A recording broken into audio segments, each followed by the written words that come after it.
I'm Philip Beesley, and I work as part of a collaboration located in Toronto and part of Waterloo Architecture School. We're a bundle of disciplines. We're architects and scientists, we have some poets, and we have some engineers.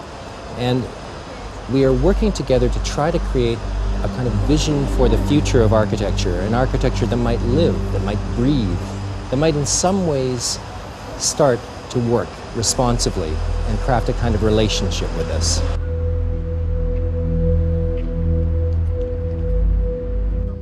The work that I'm sitting in right now is one stage in the Hylozoic series. The Hylozoic series, which is speaking about the possibility of things coming alive, of being built up out of materials. This is something that we started working on quite directly about 4 or 5 years ago. Now, I was trained in architecture and I still practice, but my own training told me that architects make monuments, make static, firm stages for human action, which is durable. A kind of sense of permanence in the world is such an incredibly satisfying thing for a building to offer. Instead, we're trying to think of this kind of architecture as being one which is alive, which lives with us. Instead of it being our servant, a stage for our action, it becomes something to negotiate, a kind of a mutual relationship. And here we can see some of the structures that are organized throughout the work, such as this basic tetrahedron shape, which is very tightly nested, creating a minimum amount of waste. And then this creates the corrugated diagrid, the textile core form, which is organized to create the hyperbolic scaffolds, which make them the main textile-like cores of the architecture of this system.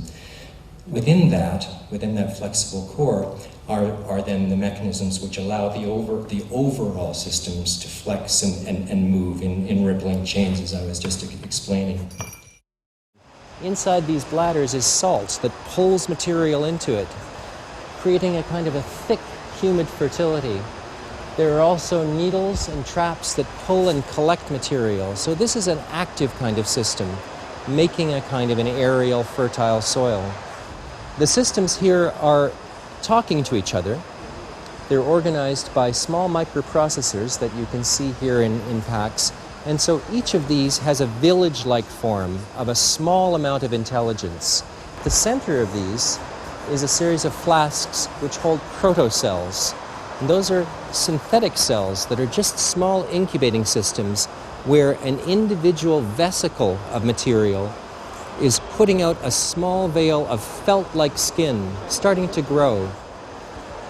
It attempts to create a tone, a tangible kind of space for an architecture, not as the expansion of power or the creation of clarity, a kind of proud figure, but rather to touch in a myriad of tiny ways, creating an ambience, a kind of reflection back in which the surroundings might feel us and we might be felt in an entanglement, in involvement.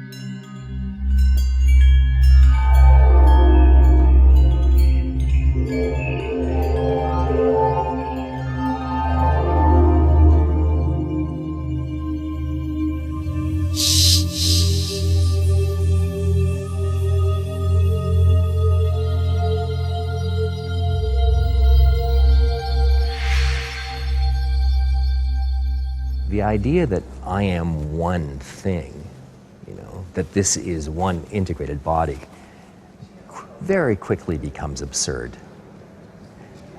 In fact, This is a rather approximate bundle of rather loosely grouped together systems. And it's as true for the brain and the emotional centers as it is for my body. So this raises the question of boundaries, of polarization, of a question of how we move through the world. I find the project, and what motivates me most of all in this project, is an attempt to discover a way of relating to the world. I think that this kind of work asks us to work in fiction as well. That is, in painting a picture of the possibility of new relationships, of probing the kind of relationships with the world that might be at the edges of our perception as well.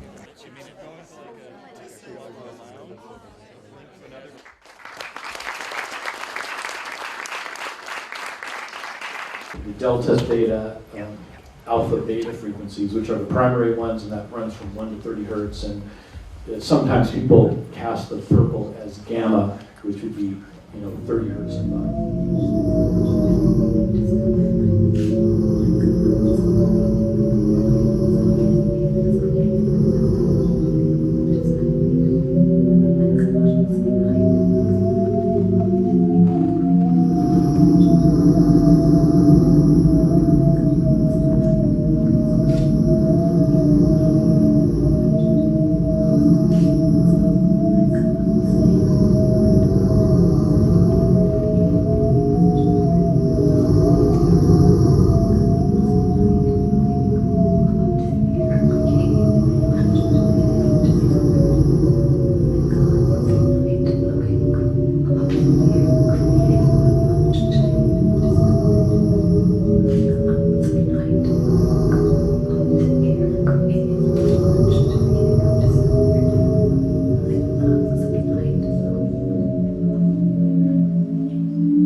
Well, it's a very fragile environment, and it's expanded, and it has many sharp and fragile things in it that can break, and you can get snagged, and it's a little bit like walking in a very, very thick rainforest or woods. In traditional terms, you could say, oh, we must have this as a no-touch environment, we must put boundaries around it, it's impossible, it cannot survive.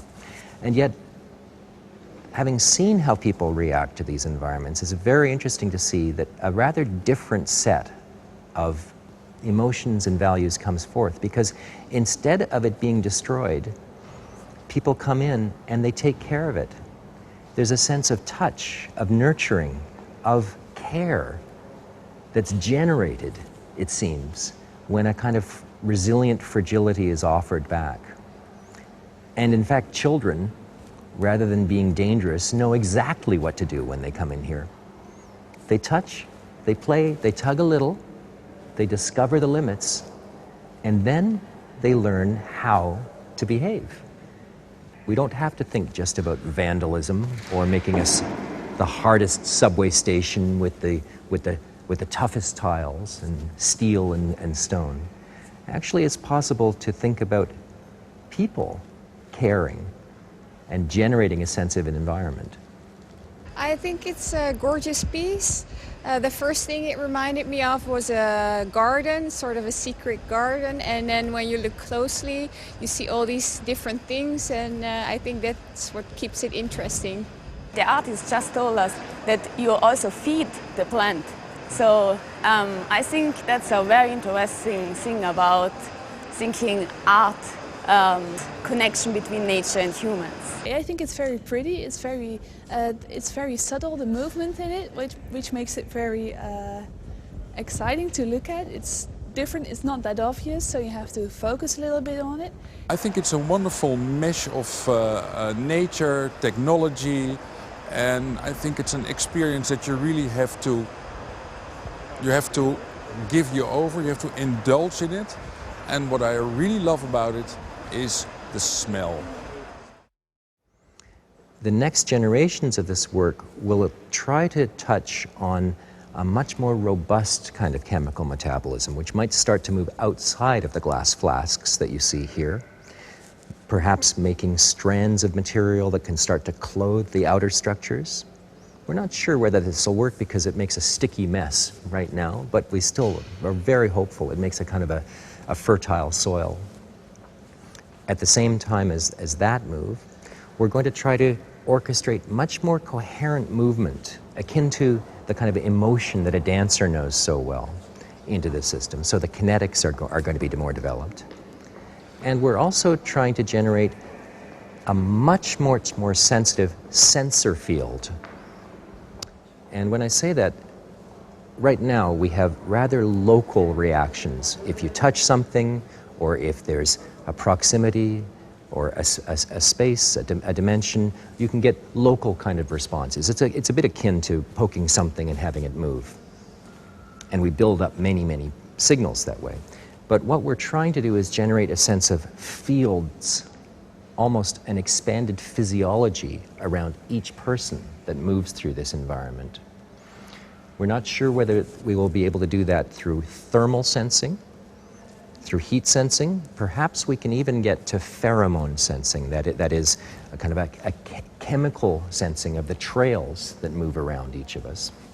And that might produce a sense, rather than isolated individuals on a stripped stage, perhaps it will produce some sense of the way that we are all deeply entangled and are in fact a great composite being. I guess there's a hope that we can get to that stage anyway.